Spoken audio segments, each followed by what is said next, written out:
from the supporters that are in the arena here for him as he walked by. I love the fist pump, toward the crowd. But I like the look on Emmanuel Chance's face. And I'm going to take this opportunity to apologize to Emmanuel because I haven't had a chance to talk about him before any of the stuff. He's going to give me a hard time about it. Well, it's also been great to see the Japanese support. They've been here all week. Yes. Flying their flags everywhere, making lots and lots of noise. And I'm sure you'll hear plenty more of that when the action gets underway. But two very well-matched fighters again. Right, they are. And you talk about, the pressure, in these moments and how much of it there is. And you think about the opportunity for Kumamoto, to get a goal for Japan, in this moment, right, which would be there first. And how about in that other corner where you have Emmanuel Chance, representing Team USA, 3 American boxers boxed on yesterday, 4 goals, all 3, 1 goal. How much pressure does that put on Emmanuel, self-imposed or otherwise, to go out there and win gold as well? It does, and USA boxing at home as well, so another aspect of the importance of it. But here we go, the action is underway, and Emmanuel Chance in that southpaw stance. He's quick with that jab and stabs to the body. But he's certainly got an opponent on his hands who knows what he's doing in Kumamoto. You saw the response from the crowd for that left hand from Kumamoto, and Chance has got to be careful with that. The Chance is just eyeing his man up, and that was a really good lead hook, and I didn't even see what followed. It was too quick for me to catch it, to tell you the truth, but he's got some seriously rapid hands, and at the moment the theme of this fight is Emmanuel Chance is on the front foot and Kumamoto is on the back foot, but that might be the way that he likes to box. But Kumamoto's got to be careful of that whipping, that super fast, that vicious lead hook which Emmanuel Chance throws, because it comes out of nowhere, doesn't it? It does. And I was just about to say something, and before I could, I was going to talk about where Emmanuel Chance is carrying his hands, and I didn't like how low they were. But before I could say that, Kumamoto steps up and lands a combination, and Chance is doing just that. He's taking chances with a boxer who is here, who knows what he's doing, and he may want to be careful.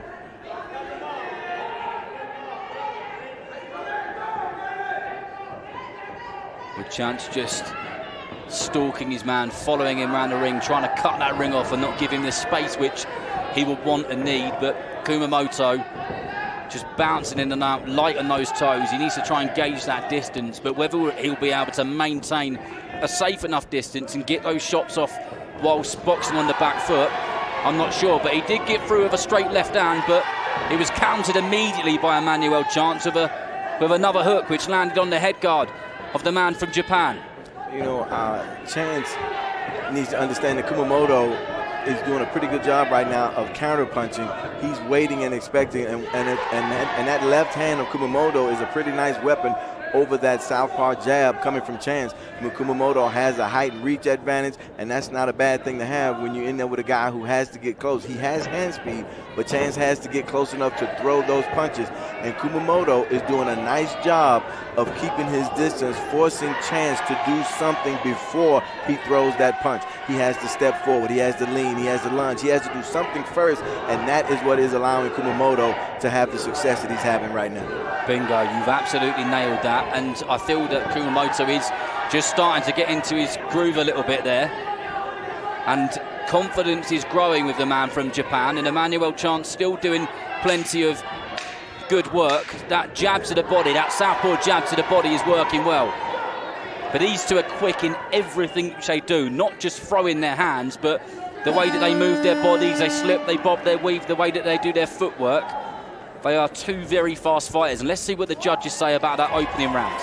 Well, you see what the judges have to say. 4 of the 5 judges at ringside give that first round to the blue corner and Team Japan in the form of Kumamoto, and I agree with that assessment. One of the judges at ringside giving it to Chance. I thought Kumamoto did a nice job of counterpunching, and again, he knows that Chance has the speed advantage, but Kumamoto has the height and reach advantage, and so by maintaining that distance, he's forcing Chance to have to step or to lean or to lunge before he throws a punch, and in doing so, it is balancing out and negating to a large degree the speed advantage of Chance. And if Kumamoto is able to keep that distance and to continue to force Chance to have to make some sort of move first, this is going to be a long bout for that red corner. It could well be. And here we go. Round 2 of a fight scheduled for 3, like all of these bouts. And Chance straight on that front foot again and smothering his man Kumamoto from Japan. Now the big difference in the way that this round started, right there you saw Chance, he didn't try to throw from the outside. He got all the way in, and now we get our first takedown of the day, ladies and gentlemen. But you see Chance, he got all the way inside and wanted to box on the interior instead of on the outside like he tried to do when the bout began. And clearly they've already made that adjustment in that red corner between rounds. Yeah, I imagine that's exactly what the information was which Emmanuel Chance was given, and we'll see how he can pull it off or not. And Kumamoto is doing a marvellous job of just maintaining that wide, strong stance, because he's aware that those shots can come out of nowhere, and he doesn't want to get caught and end up on his backside on the canvas, that's for sure. And the fight which Kumamoto clearly wants to fight is one at distance, and the fight which Emmanuel Chance wants to fight certainly isn't that. And let's see if he can get in. Let's see if he can corner his man, get him on the ropes.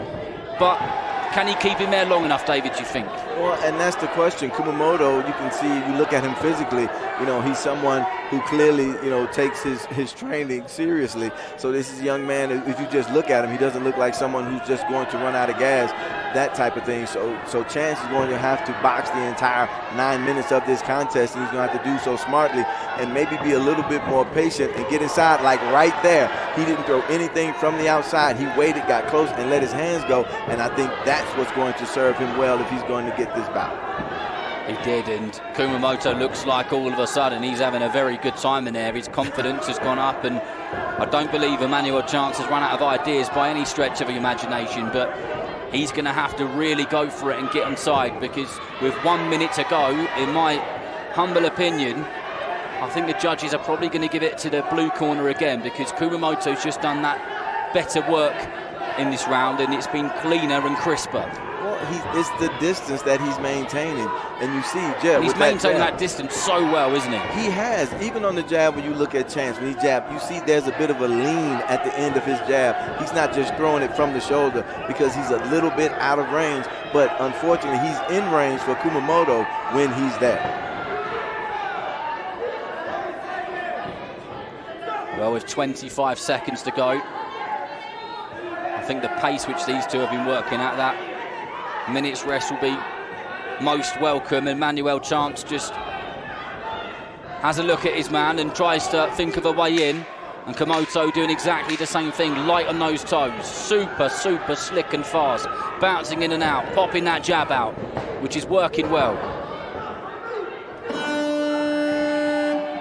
And we have, it's been a good fight. It has been a clean fight mostly, but we have had a bit of wrestling as well, haven't we? A little bit, and that's one of the things I also believe is serving Kumamoto well as you look at the scores.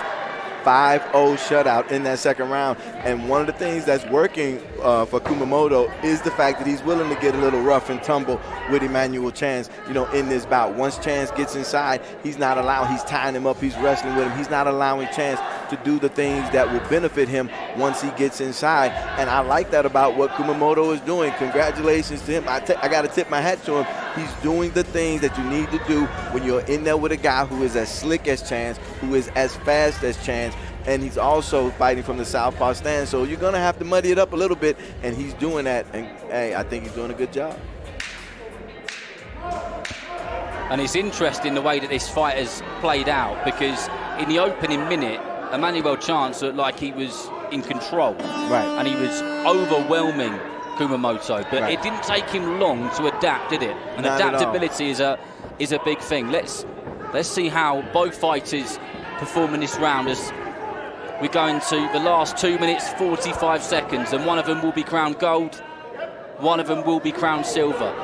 Chance is not mucking around, and I think he didn't get the instruction to box on, and that's what the referee's just having a quiet word of him about.